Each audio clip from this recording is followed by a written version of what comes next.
Hi there! Today I'm going to talk about SQL injection. I'm going to explain a little bit about the problem and then show you a solution, so this will never happen in your applications. Basically, I'm going to show you these 11 steps. But on my previous tutorials, I was creating the code while I was recording the video, and because of that, the videos were being 10-20 minutes long. But we know no one can waste time. So for this video, I'm gonna try a different approach where the code is created beforehand and then I'm just gonna explain it to you. The first step is to create a database. I use the MySQL Workbench application. As you can see, I already created a table that I called user with 3 columns. It's just a user ID, the login, and a password. These two are varchar and the ID is an int. These checks here, I believe you already know something, are just the primary key for the ID. Then this one here is just not null. This here is unsigned, so there's no negative numbers. And this one means alt increment. Don't worry about how I did this, because on the end of this tutorial, I'm going to provide a zip file where you can have all these files that will help you recreate this whole tutorial. The first one is just a file with some SQL tips, so you can show all the database you have. You can show all the grants a user have. You can see all the users in your MySQL database. You can drop a user. The second file is just how to create a table. So the schema is SQL injection, the table. Just I showed you already the columns. The third one is just to insert some values already. So Luciano, it's my name, my brother, an admin, and Zara, which is my dog's name.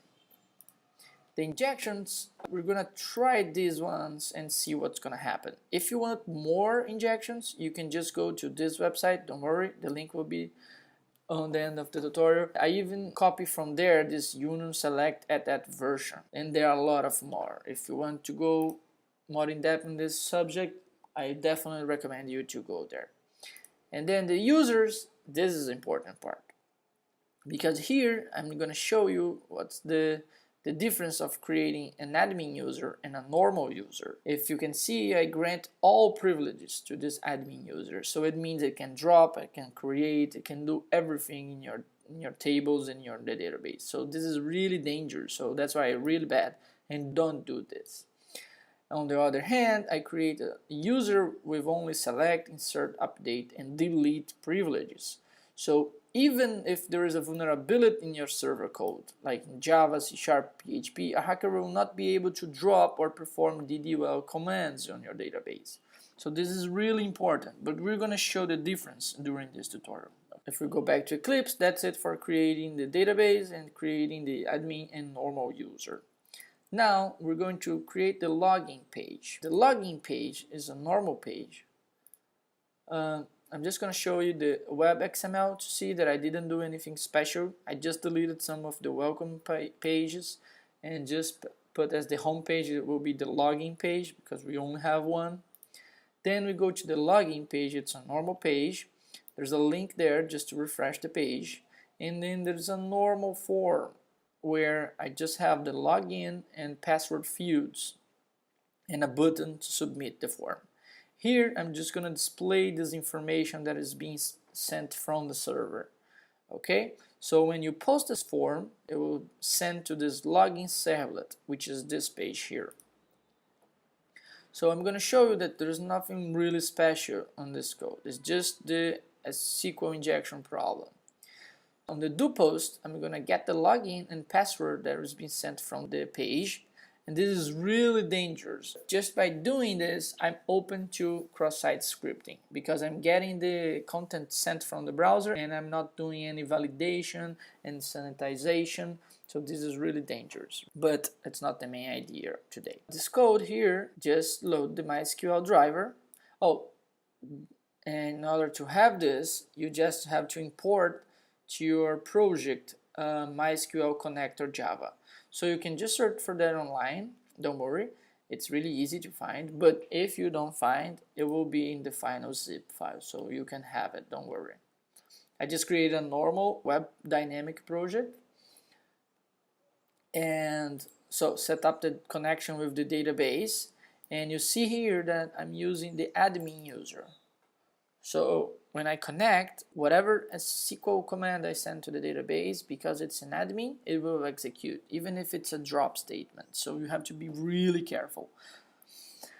Then I use a statement here, and I concatenate strings. I put them together. So select from user where login is this and password is this.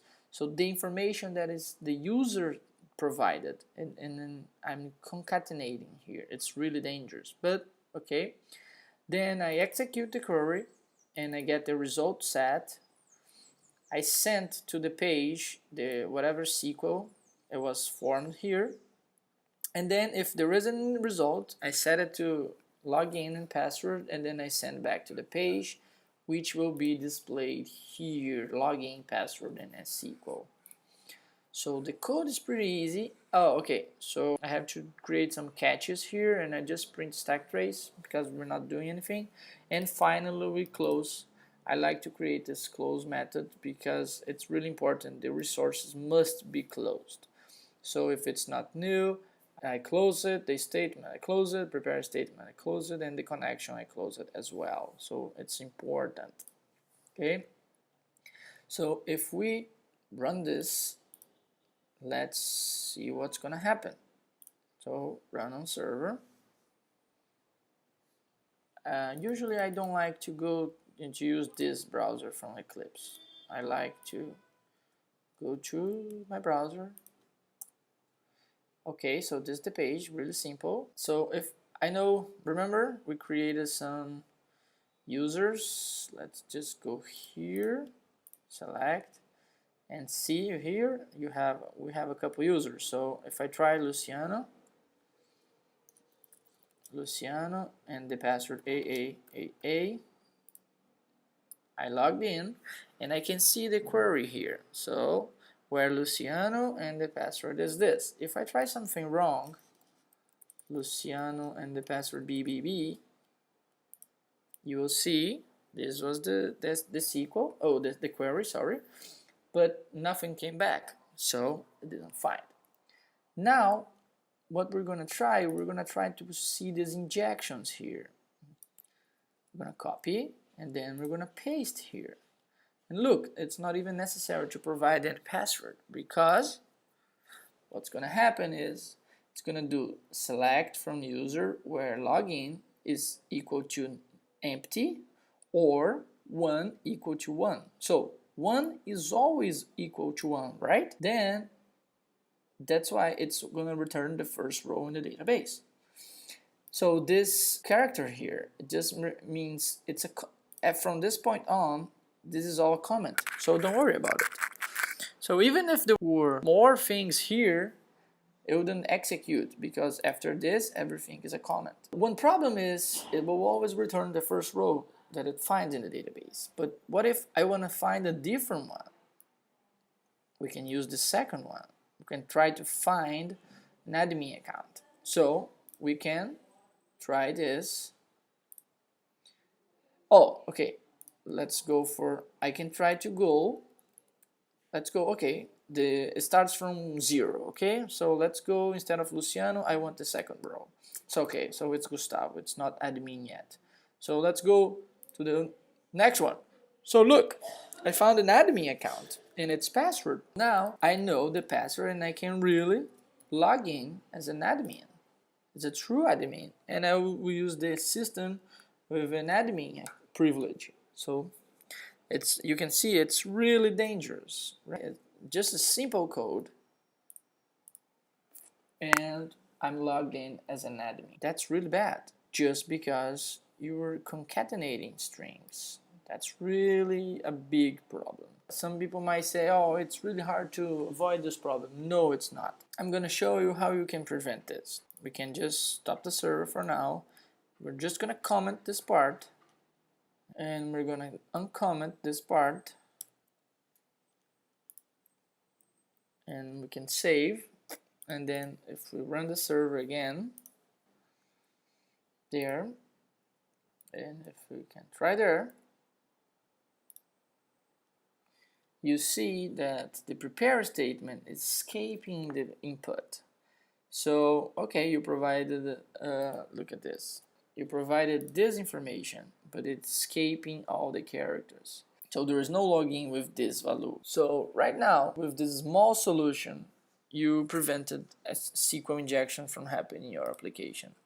So the basic idea is you just have to put this, what we call placeholders, and then you set the login and the password as a string, as an int, as a date. You have a lot of methods here, but the idea, it will do the sanitization inside this method, so you don't need to worry about it. It's really important. So see, it's really easy, and there's no reason why a SQL injection might happen in your application.